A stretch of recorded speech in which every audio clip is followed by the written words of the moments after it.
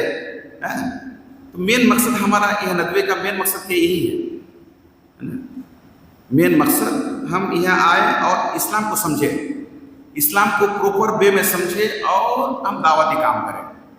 اس کے لیے ہمارے پاس تو کیا ہے معلوم ہے آپ کو، لقد انزلنا الیکم کتابا فیہ ذکرکم افلا تعقلون، ہمارے پاس تو دا گریٹسٹ میریکل موجود ہے، سب سے دنیا کا سب سے بڑا معجزہ قرآن کریم ہے، وہ ہمارے پاس موجود ہے، دا گریٹسٹ میریکل آف اللہ، وہ ہمارے پاس موجود ہے۔ اللہ کیا کہتا ہے؟ لقد انزلنا الیکم کتابا فیہ ذکرکم افلا تعقلون، ہم نے تمہارے لیے لقد انزلنا الیکم نازل کیا، ذکرکم لقد انزلنا الیکم کتابا، ایک کتاب، فیہ ذکرکم، اس میں تمہارے ڈیٹیلز ہے۔ وہ قرآن کریم ہمارے لیے آئینہ نما ہے، میرار ہے۔ اگر ہم اپنے چہرے کو دیکھنا چاہتے ہیں تو قرآن کریم میں آپ دیکھ سکتے ہیں، اگر ہم اخلاق کو دیکھنا چاہتے ہیں تو کہاں دیکھیں گے؟ قرآن کریم میں دیکھیں گے۔ یہ جو آئینہ میرار آپ دیکھتے ہیں نا، وہ تو صرف آپ کریم لگاتے ہیں، ہے نا، تو وہ دیکھتے ہیں بس آپ کا چہرہ کیسا ہے، لیکن آپ اے ٹو زیڈ اگر دیکھنا چاہتے ہیں کتنے پانی میں ہیں تو لقد انزلنا الیکم کتابا فیہ ذکرکم افلا تعقلون، قرآن کریم ہمارے لیے ہے نہیں سمجھے نا؟ تو قرآن کریم ہمارے گریٹسٹ میراکل ہمارے پاس موجود ہے، اس کے باوجود اگر ہم ناکام ہیں تو ہم جیسے دنیا میں آج کوئی بد نصیب دنیا میں نہیں ہے، نہیں سمجھا؟ تو ایکچولی کیا ہے، دعوتی کام ہم گھر سے شروع کریں، گھر سے شروع کریں، اور قرآن کو ہم ایک پرسنل بک کے طور پر ہم اس کو پڑھیں، ایک ذاتی کتاب کے طور پر قرآن کو استعمال کریں، ہے نا۔ آج کل قرآن کو دوسرے لوگ بہت پڑھ رہے ہیں، ہے نا۔ قرآن فہمی کے دو درجے ہیں، تذکر بالقرآن، تدبر بالقرآن۔ تذکر بالقرآن کیا ہے؟ وَلَقَدْ يَسَّرْنَا الْقُرْآنَ لِلذِّكْرِ فَهَلْ مِن مُدَّكِرٍ، ہے نا۔ جس قرآن میں 114 صورتیں ہیں، سورہ فیل میں کیا ہے آپ کو پتہ ہے، اس میں ابابیل کا واقعہ ہے۔ سورہ فاتحہ میں کیا ہے آپ کو پتہ ہے۔ یہ اگر ایک ایک سورہ آپ لے لیں تو بالکل سمجھنا آسان ہے قرآن میں کیا ہے، لیکن تدبر بالقرآن بہت مشکل ہے۔ سورہ عصر ایک چھوٹی سی سورہ ہے، اس کو اگر صحیح سے پڑھیں گے تو آپ کو کم سے کم 2-3 مہینے لگ جائیں گے اس کو غور کر کے۔ تو تدبر بالقرآن کے لیے آپ کو یہ کرنا ہے کہ آپ کوئی بھی آیت لے لیجیے، کوئی بھی سورت لے لیجیے، اور اس پر صرف آپ زور سے نہ پڑھیے، شفتین کو ہلائیے اور پڑھیے وَالْعَصْرِ إِنَّ الْإِنسَانَ لَفِي خُسْرٍ۔ اس آیت میں کیا ہے؟ آپ کو والعصر میں ہی آپ کو 2 ہفتے لگ جائیں گے، 2 ہفتے تدبر کر کے آپ پڑھیے گا۔ تو تدبر کے لیے بھی آپ وقت نکالیے، تدبر کے لیے بھی آپ وقت نکالیے۔ قرآن کیا سمندر ہے، آپ اس کو موتی آپ نکالنا ہے، آپ کو بے اتھا سمندر ہے، اتھا سمندر، ہر چیز موجود ہے اس میں، تمام مسائل کا حل۔ We can find every solution in the Holy Quran. Every solution in the Holy Quran. آج ہم 2 طرح کے چیلنجز کا سامنا کر رہے ہیں، ایک تو the creation of world، تخلیق کائنات کا ایک چیلنج ہے، اور ایک creation of man، تخلیق انسان کا ایک چیلنج ہے، نہیں سمجھا؟ 2 طرح کے چیلنجز کا سامنا کر رہے ہیں ہم، ایک تخلیق کائنات۔ تو تخلیق کائنات سائنسداں لوگ کیا کہتے ہیں آپ کو معلوم ہے؟ سائنسداں لوگوں کا کہنا ہے کہ اچانک ایک ایکسپلوژن ہوا، اچانک ایک دھماکہ ہوا اور زمین الگ ہو گئی اور آسمان الگ ہو گیا۔ اس کو کہتے ہیں بگ بینگ تھیوری، اس کو کہتے ہیں بگ بینگ تھیوری، کہ اچانک ایکسپلوژن ہوا، دھماکہ ہوا اور زمین الگ ہو گئی اور آسمان الگ ہو گیا اور یہ دنیا وجود میں آ گئی۔ لیکن قرآن کریم کیا کہتا ہے، سنیے، اولم یر الذین کفروا ان السماوات والارض كانتا رتقا ففتقناهما وجعلنا من الماء كل شيء حي افلا يؤمنون۔ اولم یر الذین کفروا ان السماوات والارض کیا وہ لوگ ایمان نہیں رکھتے ہیں ان السماوات والارض کانتا رتقا، دونوں آپس میں چپکے ہوئے تھے، کانتا رتقا ففتقناہما، تو ہم نے دونوں کو الگ کر دیا، وجعلنا من الماء كل شيء حي، اور ہم ہر جاندار چیز کو ہم نے پانی سے پیدا کیا۔ قرآن تھیوری یہ ہے۔ تو آپ بتائیے آپ کو کون سا تھیوری اچھا لگ رہا ہے؟ یہ قرآن تھیوری اچھا لگ رہا ہے کہ یہ بگ بینگ تھیوری اچھا لگ رہا ہے؟ اچانک کیسے دھماکہ ہو جائے گا، نانا کا گھر ہے کیا؟ اچانک قرآن یہ کہتا ہے کہ اللہ کیا، قرآن کیا کہتا ہے کہ دونوں چپکے ہوئے تھے، ہم نے دونوں کو الگ کیا، تو زمین الگ ہو گیا، آسمان الگ ہو گیا، اور ہر چیز کو ہم نے پانی سے پیدا کیا۔ یہ قرآن تھیوری ہے۔ وہ لوگ بھی مانتے ہیں، لیکن ہماری چیز کو کیسے مان لے وہ جلدی، ان کو تعبیر تو کرنا ہی ہے۔ اور تخلیق کائنات کے بارے میں وہ کیا کہتے ہیں؟ ڈارون تھیوری کو لاتے ہیں کہ انسان بندر سے بنا ہے، وہ پروگریس کرتے کرتے ڈیولپ کرتے کرتے وہ انسان بن گیا ہے، نہیں سمجھا؟ لیکن قرآن کیا کہتا ہے؟ لَقَدْ خَلَقْنَا الْإِنسَانَ فِي أَحْسَنِ تَقْوِيمٍ، ہم نے انسان کو کیا کیا؟ فی احسن تقویم پیدا کیا۔ تو آپ کو بندر والا تھیوری اچھا لگ رہا ہے کہ قرآن تھیوری اچھا لگ رہا ہے؟ کہنے کا مطلب یہ ہے میرا کہ قرآن ہمارے پاس ہے، ہر چیز ہمارے پاس ہے۔ قرآن کریم شروع ہوتا ہے با سے، بسم اللہ الرحمن الرحیم، اور ختم ہوتا ہے کس سے؟ من الجنۃ والناس۔ با اور سین کو آپ ملا دیجیے تو کیا ہو جائے گا؟ بس یعنی قرآن از سفیشینٹ فار اس، ان هذا القرآن يكفي لهدايتنا ورشدنا وفلاحنا وفوزنا في هذه الدنيا وفي الآخرة۔ قرآن کریم ہمارے پاس ہے تو بس ہمیں اور کوئی چیز نہیں چاہیے، لیکن ہم اس کو فالو کریں۔ آج کل قرآن کریم قرآن خانے کے لیے بس رہ گیا ہے۔ قرآن ریسرچ کے طور پر ہم نہیں پڑھ رہے ہیں۔ ریسرچ کے طور پر پڑھیے گا تو آپ کو دوسرے لوگ پڑھ رہے ہیں، ہم مسلمان لوگ نہیں پڑھ رہے ہیں، دوسرے لوگ تو بہت پڑھ رہے ہیں۔ آپ کو معلوم ہے یہ چیلنجز آج تک قرآن کریم کا چیلنج ختم نہیں ہوا۔ ابھی کورونا میں ایک امریکہ سے ایک اسکالر آیا میرے پاس، کس نے بتایا کہ آپ ان سے ملیے گا۔ آج کورونا کال میں زیادہ دن نہیں ہوا، تو ان کو ایک پروجیکٹ ملا، سنیے بہت، ان کو ایک پروجیکٹ ملا کہ تمام دنیا کے قرآن کریم کو ٹیلی کرنا ہے۔ یہ انڈیا کا قرآن کیسا ہے، بنگلہ دیش کا قرآن کیسا ہے، امریکہ کا قرآن کیسا ہے، لندن کا قرآن کیسا ہے، یہی اس کا پروجیکٹ ہے، یہی پروجیکٹ۔ تو کسی نے بھیجا میرے پاس، تو ایک قرآن لے کے آیا، امریکہ سے لایا تھا، نہیں سمجھے؟ تو اس نے کہا، ہم نے پوچھا کیوں آپ کیا کر رہے ہیں؟ انہوں نے کہا ہم سنے ہیں کہ ہر جگہ کا قرآن ایک ہی ہے، تو ہمارے پاس ایک قرآن ہے تو اس میں تو انڈیا کا قرآن ٹیلی کر رہا ہے، تو اس طرح میں نہیں مل رہا۔ میں نے کہا دکھائیے۔ وہ یہ کر رہے ہیں جس سے ضرب اللہ مثلا للذین آمنوا امرأۃ فرعون، امرأت کو کیسے لکھا ہے؟ یہ لمبی تاس ہے، امرأت گول تاس نہیں ہے نا؟ تو ان کے پاس جو قرآن تھا وہ گول تا سے تھا، ہے نا؟ جیسے اور جیسے وقفا باللہ شہیدہ، با ہونا کا زائدہ، زائد با ہے تو با کو ہٹا دیا، اس طرح کئی چیز ہم کو اس طرح دکھائے۔ تو میں نے ان سے کہا، میرے پاس اتفاق سے کویت کا بھی ایک قرآن تھا اور قطر کا بھی ایک قرآن تھا، ہم بھی 7 8 9 کنٹری گھوم چکے، یورپ بھی جا چکے ہیں الحمدللہ۔ تو وہاں کا ابھی بنگلہ دیش کا ایک پروگرام ہوا، ایک ہفتہ بھی نہ عید الاضحیٰ، ہے نا؟ تو میرے پاس کویت کا قرآن تھا تو میں نے ان کو دکھایا، اچھا آپ لائیے، اور انڈیا کا بھی دیکھا ہے، کویت کا بھی دیکھا ہے، قطر کا بھی دیکھا ہے۔ میں نے کہا یہ دیکھیے تینوں قرآن ہمارے پاس 3 کنٹری کے ہیں، انڈیا کا ایک قرآن ہے، قطر کا ایک قرآن ہے اور کویت کا ایک قرآن ہے نا؟ تو ہم یہ تینوں قرآن میں دیکھیے اسی طرح ہے، اور آپ کے پاس جو قرآن ہے یہ کیسے کہاں سے لائے آپ اس کو؟ ایکچولی اس کو ایڈٹ کر کے لایا تھا وہ، اور یہ گمراہ کرنے کے لیے کہ یہ قرآن ایک نہیں ہے، اور ان کو یہی پروجیکٹ دیا گیا ہے، نہیں سمجھا؟ ہمیں معلوم ہے اس کا، ہمیں بتا دیا ان کو، لیکن اگر دوسرے کسی پڑھے لکھے مسلمان کے پاس جائیں گے اور ان سے کہیں گے اس طرح ہے تو یقین کر لیں گے نہیں، قرآن ایک طرح نہیں ہے، ایک جیسے نہیں ہے، نہیں سمجھا؟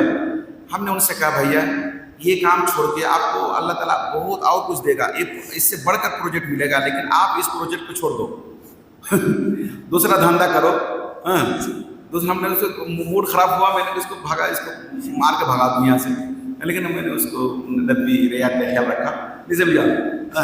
ان کو صحیح سے جواب دیا اور ان کا ہم نے کہا بھائی اس پروجیکٹ کو آپ چھوڑ دو، نہیں سمجھا، پروجیکٹ دوسرا کام کرو، آپ کہیں بھی جائیے. آپ میرے پاس ایک اتفاق سے میرے پاس 2-3 کنٹری کا قرآن کریم تھا جس سے میں دکھا دیا اور ان کو بھی تھوڑا یقین ہو گیا یہ تو ایسے نہیں بول رہے ہیں، ان کے پاس لکھا ہوا ہے دولت کویت لکھا ہے، دولت قطر لکھا ہوا تھا اس میں قرآن میں، نہیں سمجھ. اتفاق سے ہم وہاں سے لائے تھے دو ایک قرآن تو ہے تھا میرے کمرے میں آرڈر روم میں، اس کو دکھا دیا تو وہ بھی وشواس کیا کہ نہیں صحیح سے. تو میں نے کہا اس پروجیکٹ آپ چھوڑ دیجیے، میں نے سمجھے نا. تو یہ تو آج تک میں آج آپ کو معلوم ہے عبداللہ بن مقفع کا آپ نام سنے ہوں گے، وہ ادیب الاول کہا جاتا ہے اس کو. کفار مشرکین نے جب دیکھا کہ لوگ قرآن کو سن کر بہت ایمان لا رہے ہیں، ایک چھوٹا سا وقت بس ختم کر دوں گا، تو ان لوگوں کا موڈ خراب ہوا اور عبداللہ بن مقفع کے پاس ایک جماعت کئی لوگ آیا اور ان سے کہا کہ عبداللہ بن مقفع صاحب آپ تو بڑے ادیب ہیں، انشا پرداز ہیں، تو قرآن کریم سے بہت زیادہ لوگ متاثر ہو رہے ہیں اور اسلام قبول کر رہے ہیں، لہٰذا آپ ایک قرآن کریم کی طرح آپ ایک کتاب لکھیے، ہے نا، تاکہ لوگوں کا قرآن سے دل ہٹ جائے اور اسی کتاب کو پڑھنے لگے. تو یہ کام آپ کر سکتے ہیں، آپ بڑے انشا پرداز ہیں، ادیب اول ہیں، ہے نا. عبداللہ بن مقفع امام الاول کہا جاتا ہے اور جاہز کو امام ثانی کہا جاتا ہے، جاہز. تو انہوں نے کہا ٹھیک ہے، لیکن شرط یہ ہے کہ ہمیں آپ فری کر دیجیے سال بھر کے لیے فری کر دیجیے اور میرے گھر میں جتنا جو بھی خرچ ہے وہ بھی آپ دیجیے ہم کو، تاکہ ہم ٹینشن فری رہے اور یہ کام ہم کریں. انہوں نے کہا ٹھیک ہے، ان لوگوں نے کہا ٹھیک ہے آپ جائیے، آپ کے جتنے خرچ کے اخراجات وہ بھی دیں گے اور آپ کو ایک پورا کمرہ دیا جا رہا ہے اور کاغذ قلم اور پھل فروٹ اور جو بھی جتنی اسنیکس ٹی اور سب جو بھی لگے آپ کو ہم مہیا کریں گے، آپ یہ کام کیجیے.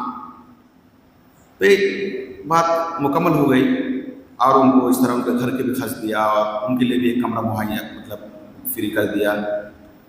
تو پورا خرچ سب دیا تاکہ وہ فری رہے.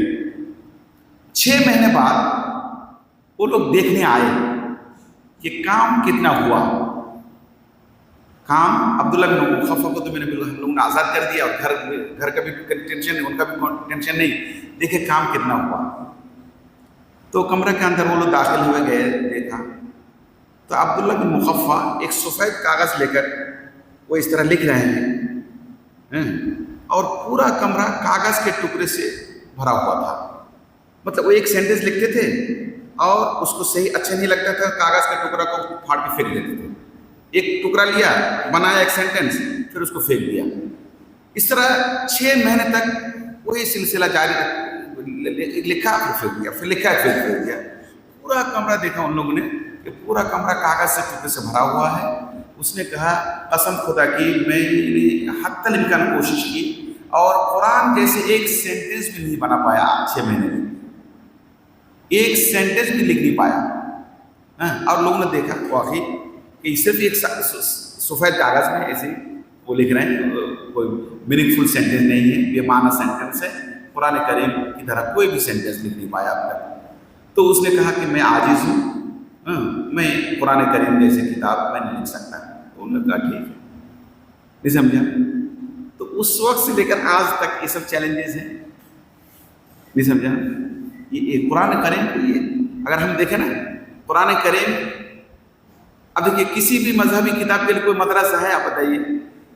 رامائن کے لیے کوئی مدرسہ ہے؟ مہابھارت کے لیے کوئی مدرسہ ہے؟ بائبل کے لیے کوئی مدرسہ ہے؟ انجیل کے لیے کیا کہتے ہیں، تورات کے لیے کوئی مدرسہ ہے؟ لیکن آپ کو ہزاروں سینکڑوں مدرسے ایسے ملیں گے جہاں صرف کوئی کچھ نہیں پڑھائی ہوتی، صرف قرآن کریم پڑھائی ہوتی.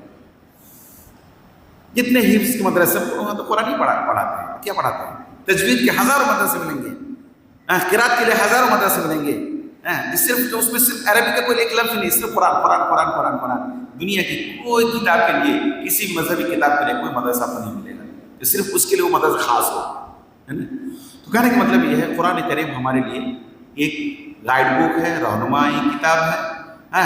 وہ ہمارے لیے ایک پرسنل بک کی حیثیت اس کو آپ دیجیے کہ ذاتی کتاب قرآن کریم ہے اور اس میں تمام چیزیں موجود ہیں اور اس کو ہم ہائی لائٹ کریں اور اس کو پڑھیں اور اپنی زندگی کو ہم سنواریں، بنائیں. نہیں سمجھا. تو آج کل آپ دیکھ رہے ہیں آج کی خبر تو بہت اچھی ہے. History repeats it self. تاریخ کیا کرتی ہے؟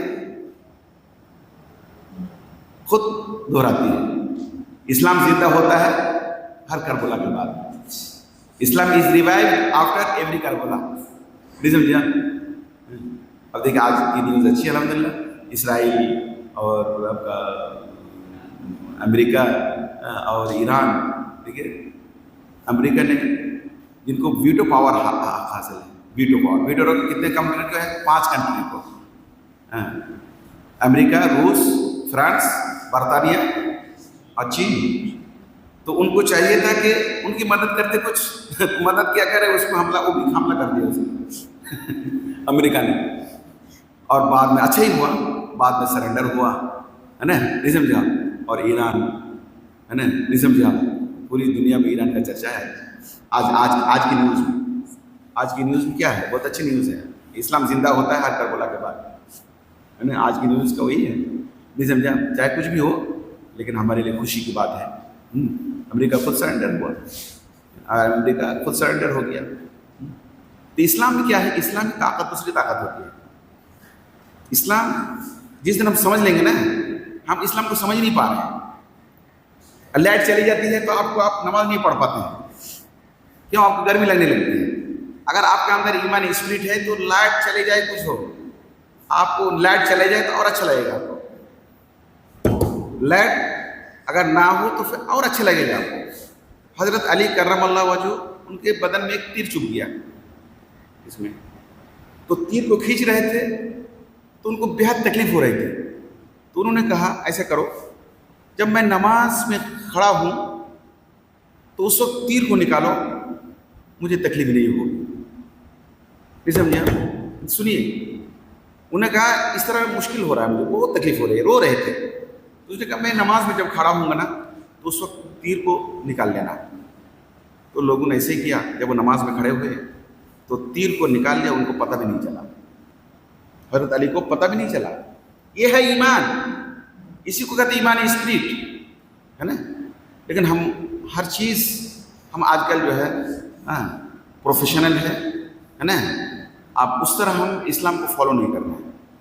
ایک داڑھی کے بال آپ کے ایک آئٹم بم کا کام کرے گا. نہیں سمجھا؟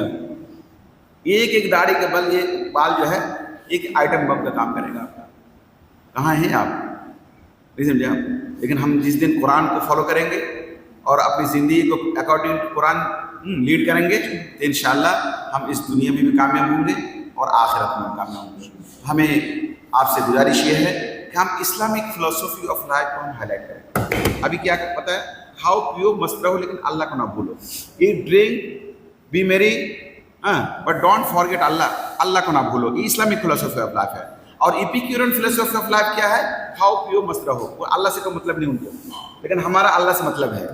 جنت اور جہنم ہمارے امام ابن تیمیہ کے قول سن لیجیے. ان کا یہ مشہور جملہ ہے، قول ہے، الجنت فی صدری، الجنت فی صدری، الجنت فی صدری. جنت میرے سینے میں ہے، جنت میرے سینے میں ہے، جنت میرے سینے میں ہے. جب جنت آپ کے سینے میں ہو، آپ اس طرح کہیں گے تو پھر آپ دنیا کی کسی طاقت سے ڈریے گا نہیں، اور آپ ہوپلیس بھی نہیں ہوئیے گا، آپ مایوس بھی نہیں ہوئیے گا. کیوں؟ جنت میرے سینے میں ہے. کتنی مصیبت آئی ان پر، کتنی مصیبت آئی، لیکن امام ابن تیمیہ ڈٹے رہے، جمے رہے. نہیں سمجھا؟ کیوں؟ الجنت فی صدری. ان اللہ اشتری من المؤمنین انفسهم واموالهم بان لهم الجنہ. اللہ نے تو ہمیں خرید لیا ہے. کس کے بدلے میں؟ بان لهم الجوال نہیں، موبائل کے بدلے میں نہیں، بان لهم الجنہ، جنت کے بدلے میں. ہم بکیں گے تھوڑی نا، ہم کسی کے ہاتھ بکنے والے نہیں ہیں. اللہ نے ہم کو خرید لیا ہے تو ہم اللہ کے لیے، کس کے لیے خرید لیا ہے؟ جنت کے بدلے میں. جنت ہمارے سامنے ہے. الجنت فی صدری، الجنت فی صدری. یہ جب کانسیپٹ ہمارے سینے میں ہم لائیں گے، رکھیں گے، تو ہم کسی کی دوسرے کی ٹفن بھی نہیں اٹھائیں گے. کیوں؟ جنت میرے سینے میں. اگر ہم کو کچھ کم بھی ملے ہمیں کچھ نہیں ہوگا. کیوں؟ ہم جنت میرے سینے میں ہے، جنت میرے سینے میں ہے، جنت میرے سینے میں ہے. تو اس کانسیپٹ کو آپ گھر میں بھی لائیے. آج بہت افسوس کی بات یہ ہے کہ مسلم گھرانے سے جنت اور جہنم کا کانسیپٹ ختم ہوتے جا رہا ہے. وہ لوگ بھی جس طرح دوسرے لوگ چل رہے ہیں، اپنی زندگی گزار رہے ہیں، وہ مسلم گھرانے بھی ہوئے ہیں. ہمیں اس کو نہیں دیکھنا ہے. نان مسلم کو ہمیں نہیں دیکھنا ہے. وہ تو لا نصیب لہم فی الآخرہ، آخرت میں ان کا کوئی حصہ نہیں ہے. ہمارا حصہ، مین حصہ تو جنت میں ہے، آخرت میں ہے. ہمیں یہاں کچھ ملے نہ ملے، ملے تو فلیح وإلا فلا، اگر ملے تو ہاں، اگر یہ بھی ہے کہ اگر ہم محنت کریں گے تو ان سے کہیں زیادہ اچھی زندگی ہم گزاریں گے. ربنا آتنا فی الدنیا حسنہ وفی الآخرۃ حسنہ وقنا عذاب النار، یعنی ربنا آتنا فی الدنیا معروتی وفی الآخرۃ معروتی وقنا عذاب النار. نہیں سمجھا؟ اگر ہم صحیح سے چلیں گے نا، اس دنیا میں ہمارے لیے جنت ہے. اور حسنہ کا مطلب کیا ہوتا ہے؟ حسنہ فی کل شیء حسنہ. اگر ہم صحیح سے چلیں گے تو اللہ تعالیٰ ہماری وائف کو بھی اچھی بنائے گی، اچھی وائف ہوگی ہماری انشاءاللہ، ہے نا. حسنہ فی الاولاد، ہمارے اولاد بھی اچھے ہوں گے. حسنہ فی الاموال، ہمارے پاس ماروتی ہوگی، سمجھا. پھر ہمارے پڑوس بھی اچھے ہوں گے، ہمارا روم پارٹنر بھی اچھا ہوگا، ہے نا، ہمارے ٹیچر بھی اچھے ہوں گے، ہے نا. فی کل شیء حسنہ، یہ حسنہ کا مطلب یہ ہوتا ہے نا. ہمیں چاہیے کہ ہم ایک اچھی زندگی، اسلامک فلسفی آف لائف کو ہم فالو کریں. صرف فالو نہ کریں بلکہ دوسروں تک پہنچائیں. ہمارا کام تو دوسروں تک پہنچانا ہے، اس لیے ہم آئے ہی ہیں. ہم یہاں ندوے میں ایڈمیشن لیے ہیں کس لیے؟ ہمارا کام دوسروں تک پہنچانا ہے. نہیں سمجھا؟